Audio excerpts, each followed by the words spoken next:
कारगिल की लड़ाई 1999 में, ऑपरेशन विजय चलाया गया कारगिल के लिए। देखिए हम लोग में एक समझौता था कि हम सब यहां से ठंड के दिन में पीछे चले जाते थे, पाकिस्तान यहां से चला जाता है। सोचिए पीओके से यहां तक आया था और हम लोग पीछे चले जाते थे। लेकिन परवेज मुशर्रफ मर गया जहन्नुमी।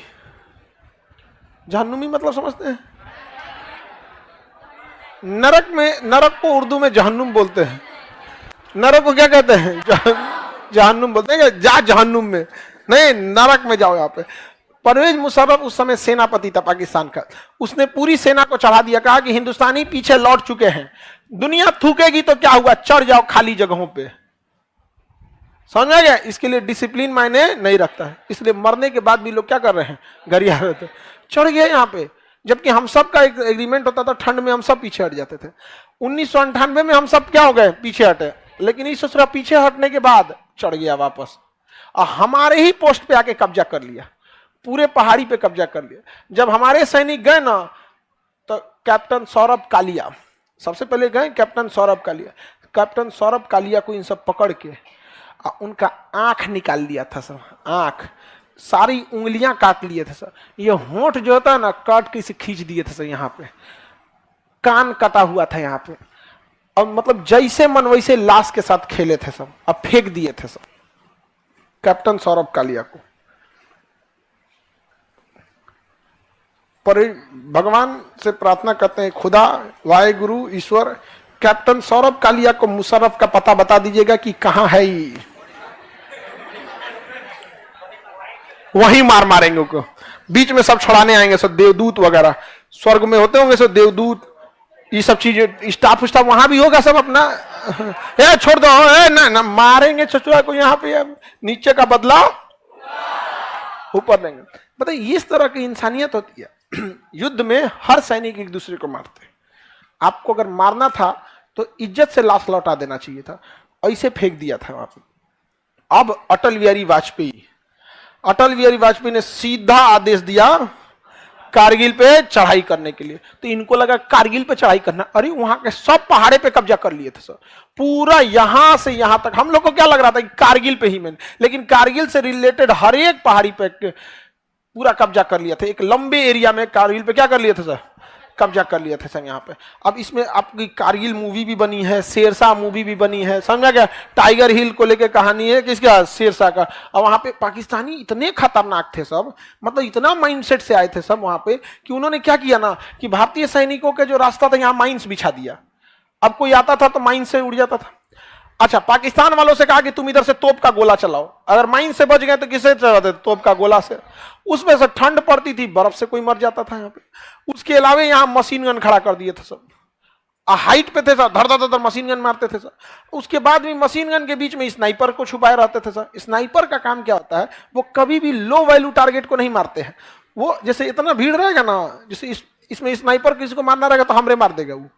स्नाइपर का काम ही क्या रहता है, वो नहीं देखते, स्कोप लगा के चुपचाप बैठे रहते हैं सब, देखेगा यहाँ पे ये, यहाँ पे सिपाही है, ये मेजर है, मार दो इसी को। तो जितने हाई रैंकिंग अधिकारी रहते हैं उनको मारते हैं। मशीन गन वाला कोई आया धर धर धर धर धर मार रहा है, तोप का गोला मार। इतना टफ कंडीशन था और वहां पे हमारे सैनिकों को आगे बढ़ना था यहाँ पे। और उस समय हमारे पास कोई उस तरह की लड़ने की टेक्नोलॉजी भी नहीं थी यहाँ पर। अब वो कहां से मार रहे थे सब पता ही नहीं चल रहा था। अच्छा, उनका पोजीशन पहाड़ में छुपे थे, हर पहाड़ के बीच में वो एकदम जगह बना लिए थे सब। अब पहाड़ में कोई क्या दिखता है वहां पे, और उसमें अपना स्कोप लगा के एकदम पिन पॉइंट पे निशाना मारते थे यहाँ पे। और हम लोग को दिखता ही नहीं था कि कितने लोग हैं। सोचिए कितनी कंडीशन, हमें लोग नहीं दिख रहा कि कितना लोग है, और वो पिन पॉइंट निशाना मार रहे थे यहाँ पे। बहुत मुश्किल था वहां पे चढ़ के हमला करना वहां पे। उस समय इजराइल ने हमारी हेल्प किया था। इजराइल ने हमें उस समय लेजर गाइडेड बम दिया था। वो बमवा को क्या करना होता है ना, जैसे कहीं बारूद है, जैसे मान के चलिए इस पहाड़ पे यहाँ कोई छुपा हुआ है, इस पहाड़ पे छुपा हुआ है, तो उसको जहाज से, लड़ाकू जहाज से पायलट जो होगा एक लेजर का किरण छोड़ेगा इस पे, लेजर। और लेजर सिस्टम में क्या होता है, लॉक कर दीजिए तो लेजर अपने से उसको होता है, जहाज चलते भी रहेगी ना तो लेजरवा घूम जाएगा, लेजर क्या हो जाएगा, घूम जाएगा। अब ये पायलट क्या है ना कि उधर जहाज धीमा करके आगे बढ़ेगा, ये क्या हो जाएगा, लेजर गाइड, यहाँ बम गिरा देगा। अब बम को इससे मतलब नहीं है कहां जाना है, वो जहां देखेगा कि लेजर किरण बिखरी हुई है, लेजर किरण यहां जाके बिखर जाएगी, वहीं चला जाएगा, क्या हो जाएगा, वहीं चला जाएगा। तो लेजर गाइडेड से ले जाके बम से वहीं गिर जाए। पाकिस्तानियों को समझ में नहीं था यार ये कौन बम है यार,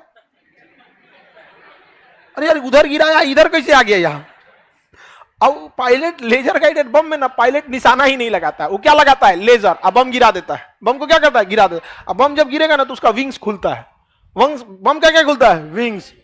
कहते किधर जाना, दाहिने बाएं, धड़ाम, पाकिस्तान वाला उधिया गया सब। थोड़ा बहुत हम लोग को आइडिया लगा, हम उधर एक सैनिक मर रहा था तो हमारे यहाँ 27, तो 1:27 का रेशियो हम लोग लेके चले थे यहाँ पे। और पाकिस्तान तब हम लोग ने डिसाइड किया कि रात में आगे बढ़ेंगे। कहाँ बढ़ेंगे, रात में। तो रात में फ्लेयर छोड़ते थे सब, जैसे दिवाली में भी कभी कोई रॉकेट छोड़ेगा ना तो देखिएगा ना कुछ देर तक के लिए क्या हो जाता है, रोशनी हो जाता है।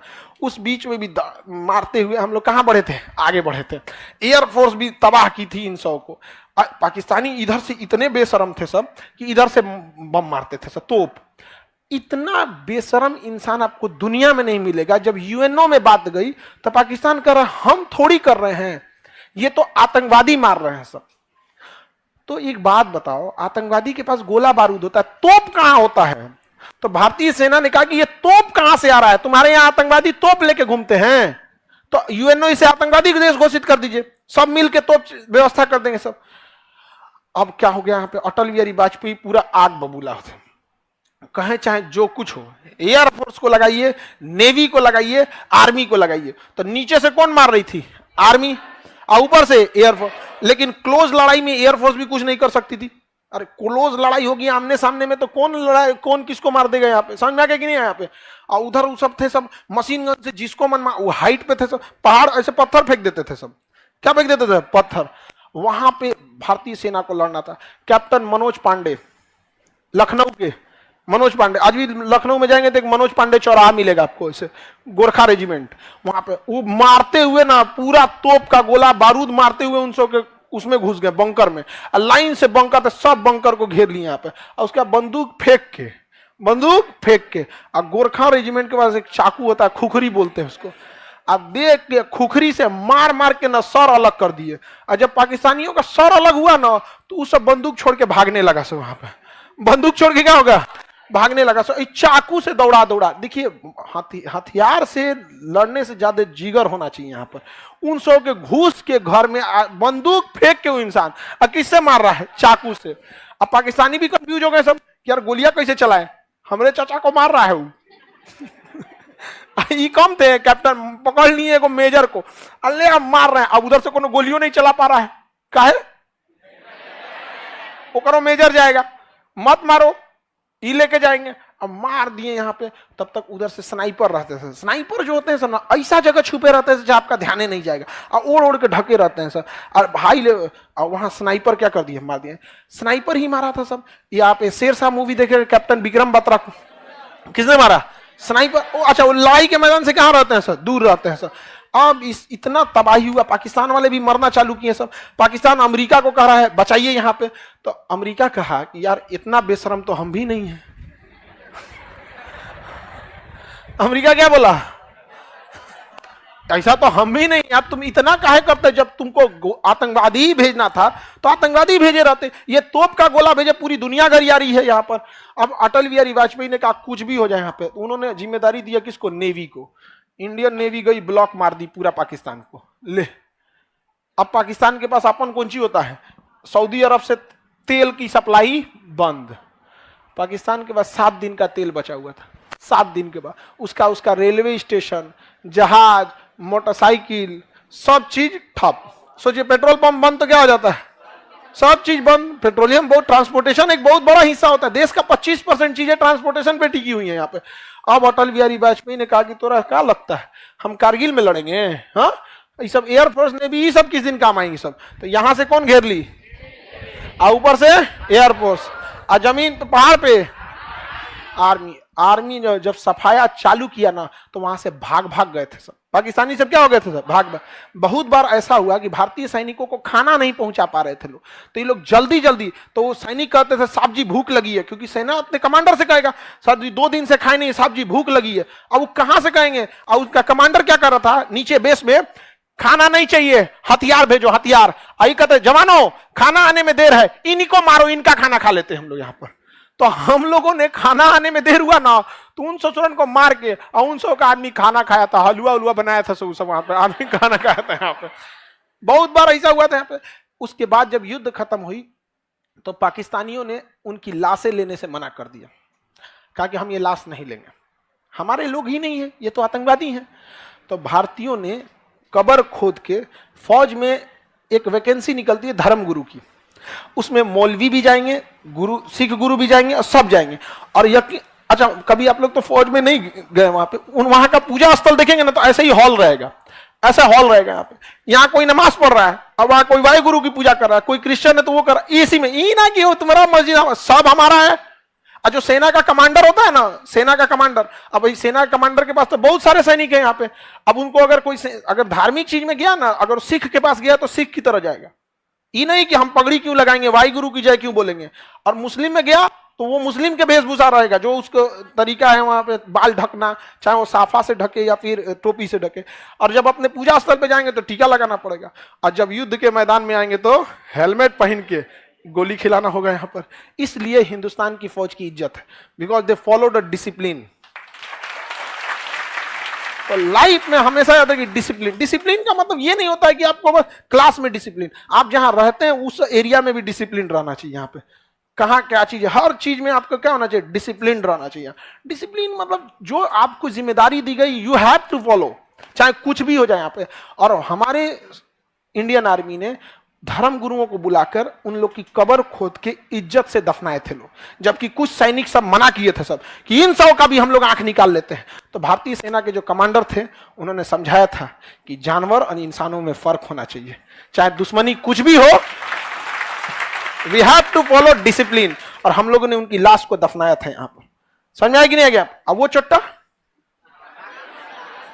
आंख निकाल लिए थे सब यहाँ पे, इसी सब चीज का भुगतते हैं। और उनकी बर्बादी यकीन मानिए ऊपर वाला करता है। पाकिस्तान की बर्बादी खुद खुदा करेगा अपने हाथ से, क्योंकि खुदा को सबसे ज्यादा अगर किसी ने बदनाम किया है ना, इन्हीं चोटों ने बदनाम किया है। नहीं समझ आया?